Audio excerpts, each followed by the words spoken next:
Ever feel like you're shouting your amazing research into a void? Yeah, I know that feeling. Well, today, we're tackling how to make sure those ideas get heard, get understood, and most importantly, get funded. Absolutely. It really comes down to, well, you got to craft a research proposal that doesn't just check all the boxes, but really, really grabs your audience. Right, right. Almost like pitching a movie, right? Yeah. You got to have that killer script, but then you also have to get the studio to buy in. Oh, that's a fantastic analogy. Yeah. And just like a movie pitch, a research proposal, it has to really showcase the why. The why. Oh, Right. why is this research important? What gap does it fill? What could it mean for the real world? So it's about painting that picture, right? Yeah. Not just throwing out a bunch of facts and figures. Exactly. You really need to make your reviewers care about your research, understand why it matters, and why you are the perfect person to do it. Okay, I'm starting to see the bigger picture here, but where do you even begin?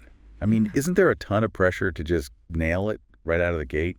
Oh, there definitely is. That's where getting feedback is so important. Before you even worry about polishing your writing, you need a fresh perspective. So you're talking about peer review. Is Mhm. that really necessary? It honestly sounds kind of intimidating. I know it can be, but trust me, it's invaluable. Think about it. You've been, working on this project for weeks, maybe even months. Yeah. You're so close to it that, well, you might miss those little inconsistencies, those gaps in logic, or maybe places where your argument just isn't as strong as it could be. I can see how that would happen. You get so focused that you can't see the forest for the trees. Exactly. A fresh pair of eyes, especially from someone who knows your field or knows about writing proposals, they can help you see those weaknesses. And they can suggest ways to make your argument even stronger. Okay, I'm starting to see the value here. But let's be real, taking criticism, even if it's constructive, isn't always easy. How do you handle those moments when the feedback kind of stings? It's all about mindset. Instead of seeing those critiques as attacks, try to look at them as opportunities. They want you to succeed. They're giving you a chance to make your proposal even better before it really matters. That's a good point. But even if you embrace the feedback, just knowing who to ask for help, that can be tough. Where do you even find these amazing, experienced reviewers? Start by thinking about the people in your network who know research or have written proposals, professors, colleagues who have gone through this, even mentors whose work you really admire. Reach out. Be specific about the kind of feedback you're looking for, and be ready to really listen. So it's about quality over quantity when it comes to reviewers. And when you actually get their feedback, what then? Do you just take every suggestion and run with it?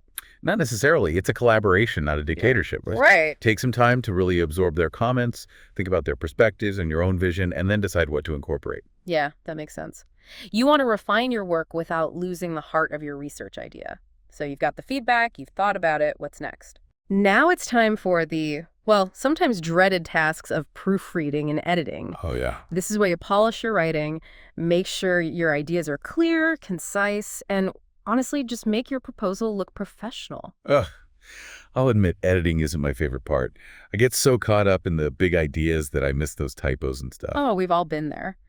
But in a research proposal, those little errors can make a big difference. Really? A clean, error-free proposal, it shows attention to detail and makes your work seem credible. It tells them that you're serious. That's like showing up to a job interview in like wrinkled clothes, right? Exactly, exactly. And it goes beyond typos. Think about clarity. Are your sentences clear and concise? Do your paragraphs flow? Have you cut out any jargon or fluff? Your reviewers are busy people. You want to make it easy for them. Okay, so it's not just what you say, but how you say it. Right. Is there anything else that helps with that clarity? Absolutely. Don't underestimate good formatting. Use headings, subheadings, bullet points, white space. Make it visually appealing. A well-formatted proposal is easier to read, easier to understand, and honestly makes a better impression. Like designing a website, right? Yeah, I like that. You want it informative and visually engaging. Exactly. A proposal shouldn't be dry or intimidating. It should be an invitation. It should get them excited about your research and ultimately get them to join you on this journey. Speaking of that journey, what's the next stage? We've gotten feedback, we've edited. What's the final thing to really make this proposal special? Well, now we get to the heart of persuasion. You've got a great foundation. Now you need to really build that narrative that convinces your reviewers to invest in your research. Ooh, persuasion. Okay, Tell me more. It's all about highlighting the why of your research. Why is this work important? What knowledge gap are you filling? What are the real-world implications? Yeah. So it's not just about presenting facts. It's about framing them to show their significance. Exactly. You need to make your reviewers care about your research. They need to understand why it matters and why you are the right person to tackle it. This is starting to feel less like a dry academic document and more like, well, storytelling. You're right, it is a form of storytelling. You're creating a narrative that takes your reviewers on a journey. You show them the problem, your solution, and the positive outcomes. Makes sense. It's about making them feel invested, not just informed. Right. And a big part of that story is proving that your research is not only important, but it's doable. Reviewers need to know you have a clear plan, the right methods, and a realistic timeline. So it's like a recipe for success, right? Yeah. You need the ingredients, the technique, Yeah. and a vision for the final product. I love that, yeah. And just like a good recipe, there are key elements that make a proposal stand out. Like what? Well, for one, you have to address potential concerns head on. Okay. Anticipate those questions your reviewers might have and answer them. If there are risks or challenges, acknowledge them and explain how you'll handle them. So it's about being transparent, showing that you've thought it all through. Exactly. And don't forget to highlight the impact. What contributions will this research make? What are the long-term benefits? Paint a picture of those positive outcomes.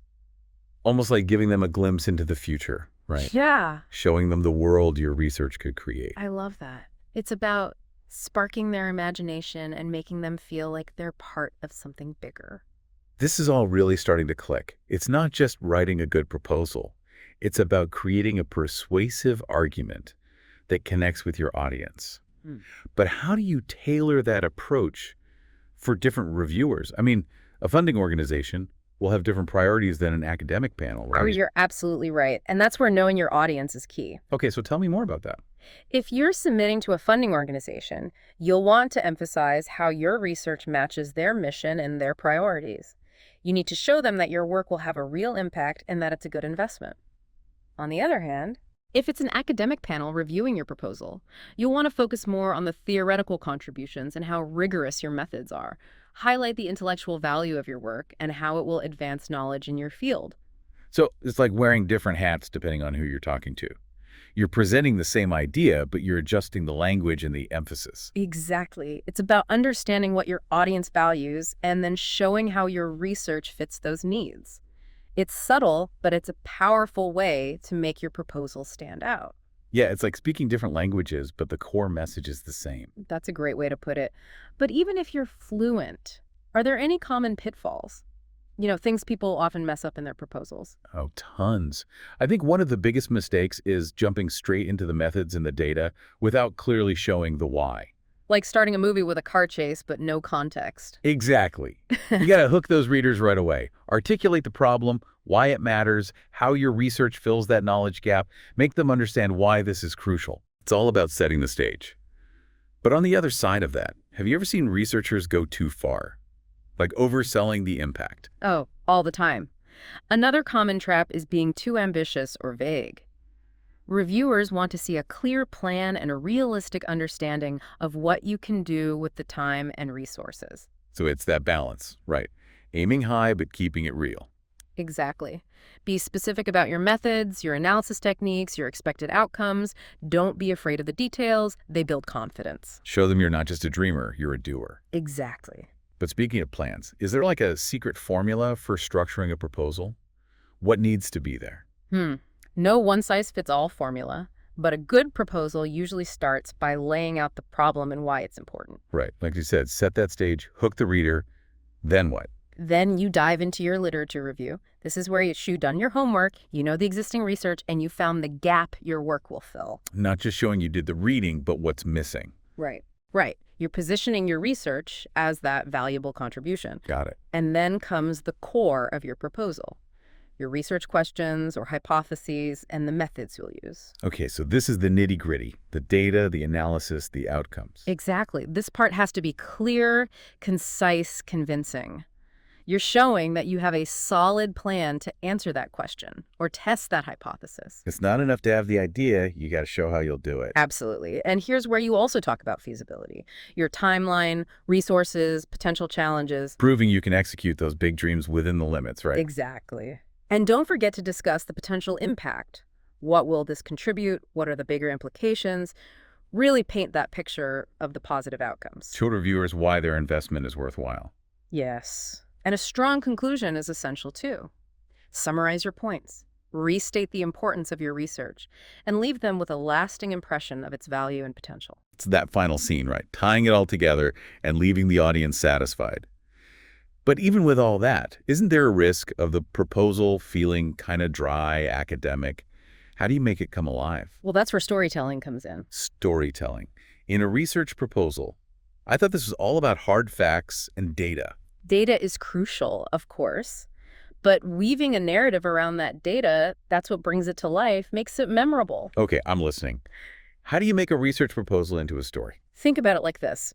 Every research project has a protagonist, that's you, a challenge, your research question, and a journey, your methodology.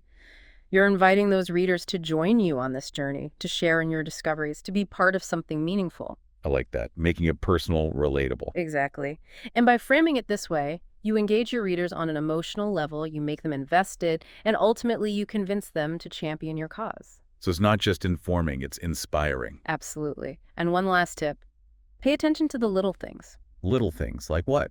Like proofreading carefully, formatting perfectly, using clear, concise language. They seem minor, but they make a huge difference in how your proposal comes across. The finishing touches on a masterpiece, right? Precisely. A well-crafted proposal shows your dedication, your attention to detail, your passion. It says you're brilliant and meticulous and committed to excellence. And that's a message that any reviewer would appreciate. Wow, it really sounds like writing a great proposal is an art form. It's not just about the research itself, but how you present it, how you package those ideas. It definitely is. And that presentation, that packaging, can really make or break whether your great idea gets the attention and support it needs. So let's say you've put your heart and soul to this proposal, you've gotten all that feedback, you've polished it up, and you've hit send. Now what? Is it just a waiting game? Well, there is some waiting, yeah, but it's not passive. This next phase is all about anticipating and responding to feedback, what the reviewers have to say. Ah, right, the feedback stage. I imagine that can be pretty nerve-wracking. What if they don't like it? What if they just tear it apart? It's normal to feel a bit apprehensive, but try to see this stage as another opportunity to grow. Remember, these reviewers, they're experts, and their feedback, even the critical stuff, it's all meant to help you make your research better, to increase its chances of success. So it's like another round of peer review, but this time it's the people who actually, hold the purse strings. Yeah, that's a good way to put it. And remember, even the most groundbreaking research, it's going to get scrutinized. No project is perfect. There are always going to be different perspectives, different opinions. That's good to hear. So how do you handle that feedback, especially when it's not all positive? Do you just try to change everything they suggest? Not necessarily, no. You're the one in charge of your research, right? Right. The feedback is valuable, but ultimately, it's your project. If you don't agree with something, you can respectfully explain why in your revisions. So it's more like a conversation, not a command. Exactly. It's about finding that balance, addressing their concerns, but staying true to your vision. That makes sense. But I can imagine it's tough to put your ego aside sometimes and really take those criticisms to heart, especially when you've poured so much of yourself into this proposal. It can be, definitely. But remember, they're not attacking you. They're critiquing the work to make it stronger. So how do you keep those emotions in check when you're reading that feedback? Well, don't react right away. Take a step back, let it all sink in, and then when you're ready, go back and read it carefully. Try to understand their perspective, see where they're coming from, and identify those key areas where they see room for improvement. Take a deep breath, clear head. Okay. Exactly. And once you've had some time to really think about it, start addressing those concerns one by one. How can you clarify your argument, strengthen your methods, really drive home the importance of your research? It's like you're back in editing mode, but this time you've got expert insights guiding you. That's a great way to look at it. This feedback, even when it's tough, it's a gift. It's a chance to polish your work and make it even more powerful. This has been so helpful. Seriously, I feel like I get it now, not just the nuts and bolts of writing the proposal, but the whole mindset and strategy behind it. I'm glad to hear that. And remember, a research proposal, it's more than just a formality. It's a roadmap for making a real difference in your field. Yeah, it's a chance to put your ideas out there, your passions, your vision for the future, and invite others to be a part of that journey to discover something new. Beautifully said. And to all our listeners, we hope this conversation has taken some of the mystery out of the research proposal process and giving you the tools and confidence to craft proposals that not only get funded, but truly make an impact. Remember, a well-written proposal is an investment in your research, your career, and really the advancement of knowledge itself. So go out there and make those ideas shine.